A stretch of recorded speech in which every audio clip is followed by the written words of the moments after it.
ನಿಮಗೂ ಸ್ನಾನ ಮಾಡುವಾಗ ಮೂತ್ರ ವಿಸರ್ಜನೆ ಮಾಡಬೇಕೆನ್ನಿಸುವುದೇ? ಈ ಪ್ರಶ್ನೆ ಕೇಳಲು ಸ್ವಲ್ಪ ವಿಚಿತ್ರವಾಗಬಹುದು ಅಥವಾ ನಗುವು ತರಬಹುದು, ಆದರೆ ನಿಜವಾಗಿ ಇದು ಬಹಳ ಸಾಮಾನ್ಯ ಮತ್ತು ಸಹಜವಾದ ಅನುಭವವಾಗಿದೆ. ಅನೇಕ ಜನರು ಇದನ್ನ ಅನುಭವಿಸುತ್ತಾರೆ, ಆದರೆ ಬಹಳಷ್ಟು ಜನರು ಇದನ್ನ ಕುರಿತು ತೆರೆದಾಗಿ ಮಾತನಾಡುವುದಿಲ್ಲ, ಏಕೆಂದರೆ ಇದು ಸ್ವಲ್ಪ ವೈಯಕ್ತಿಕ ಮತ್ತು ಸಂಕೋಚದ ವಿಷಯವೆಂದು ಪರಿಗಣಿಸಲಾಗುತ್ತದೆ. ಆದರೆ ನಾವು ಇದನ್ನ ವೈಜ್ಞಾನಿಕ ಹಾಗೂ ದೈನಂದಿನ ಜೀವನದ ದೃಷ್ಟಿಯಿಂದ ನೋಡಿದರೆ ಇದು ನಮ್ಮ ದೇಹದ ಸಹಜ ಪ್ರತಿಕ್ರಿಯೆಯೊಂದಾಗಿದೆ. ನಾವು ಸ್ನಾನಕ್ಕೆ ಹೋಗುವಾಗ ನಮ್ಮ ದೇಹ ಒಂದು ವಿಭಿನ್ನ ಪರಿಸರಕ್ಕೆ ಪ್ರವೇಶಿಸುತ್ತದೆ. ದೇಹದ ಮೇಲೆ ನೀರು ಬೀಳುವ ಅನುಭವ, ವಿಶೇಷವಾಗಿ ತಣ್ಣೀರಾಗಲಿ ಅಥವಾ ಬೆಚ್ಚಗಿನ ನೀರಾಗಲಿ, ನಮ್ಮ ನರಮಂಡಲಕ್ಕೆ ಕೆಲವು ವಿಶೇಷ ಸೂಚನೆಗಳನ್ನು ನೀಡುತ್ತದೆ. ಈ ಸೂಚನೆಗಳು ದೇಹಕ್ಕೆ ವಿಶ್ರಾಂತಿ ಪಡೆಯಲು ಸಹಾಯ ಮಾಡುತ್ತವೆ. ದೇಹ ವಿಶ್ರಾಂತಿಗೊಳ್ಳುವಾಗ ನಮ್ಮ ದೇಹದ ಕೆಲವು ಸ್ನಾಯುಗಳು ಸಡಿಲವಾಗುತ್ತವೆ.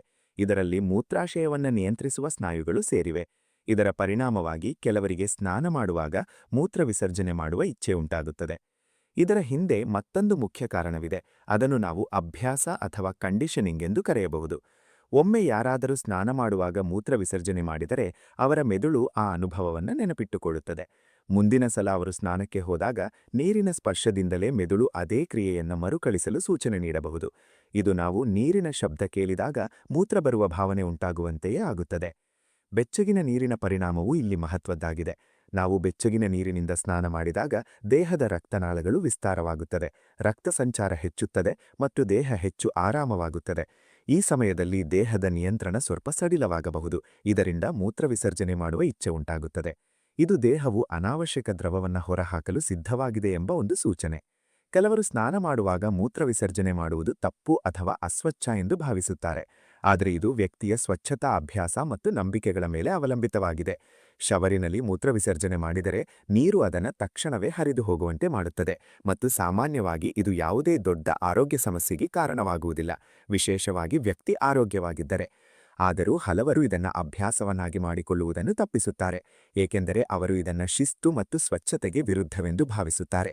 ಮಾನಸಿಕವಾಗಿ ನೋಡಿದರೆ ಇದು ನಮ್ಮ ಮೆದುಳು ಮತ್ತು ದೇಹದ ನಡುವಿನ ಸಂಬಂಧವನ್ನು ತೋರಿಸುತ್ತದೆ. ನಮ್ಮ ಮೆದುಳು ನಿರಂತರವಾಗಿ ದೇಹದಿಂದ ಬರುವ ಸೂಚನೆಗಳನ್ನು ಅರ್ಥ ಮಾಡಿಕೊಳ್ಳುತ್ತದೆ ಮತ್ತು ಪ್ರತಿಕ್ರಿಯಿಸುತ್ತದೆ. ನಾವು ಒಂದು ನಿರ್ದಿಷ್ಟ ಪರಿಸ್ಥಿತಿಯಲ್ಲಿ ಒಂದೇ ರೀತಿಯ ಪ್ರತಿಕ್ರಿಯೆಯನ್ನು ಮರುಮರು ನೀಡಿದರೆ ಅದು ನಿಧಾನವಾಗಿ ಅಭ್ಯಾಸವಾಗುತ್ತದೆ. ಇದೇ ಕಾರಣದಿಂದ ಕೆಲವರಿಗೆ ಪ್ರತಿ ಬಾರಿ ಸ್ನಾನ ಮಾಡುವಾಗ ಈ ಅನುಭವ ಬರುತ್ತದೆ, ಇನ್ನು ಕೆಲವರಿಗೆ ಇದು ಆಗುವುದೇ ಇಲ್ಲ. ಇನ್ನೊಂದು ವಿಷಯವೇನೆಂದರೆ ಪ್ರತಿಯೊಬ್ಬರ ದೇಹವೂ ವಿಭಿನ್ನವಾಗಿದೆ. ಕೆಲವರ ಮೂತ್ರಾಶಯ ಹೆಚ್ಚು ಸಂವೇದನಾಶೀಲವಾಗಿರಬಹುದು, ಇನ್ನು ಕೆಲವರದ್ದು ಕಡಿಮೆ. ಕೆಲವರು ನೀರಿನ ಸ್ಪರ್ಶಕ್ಕೆ ತಕ್ಷಣ ಪ್ರತಿಕ್ರಿಯಿಸುತ್ತಾರೆ, ಇನ್ನು ಕೆಲವರಿಗೆ ಅದರ ಪ್ರಭಾವವೇ ಕಾಣುವುದಿಲ್ಲ. ಆದ್ದರಿಂದ ಎಲ್ಲರಿಗೂ ಅನುಭವ ಒಂದೇ ರೀತಿಯಾಗಿರಬೇಕೆಂದು ಇಲ್ಲ.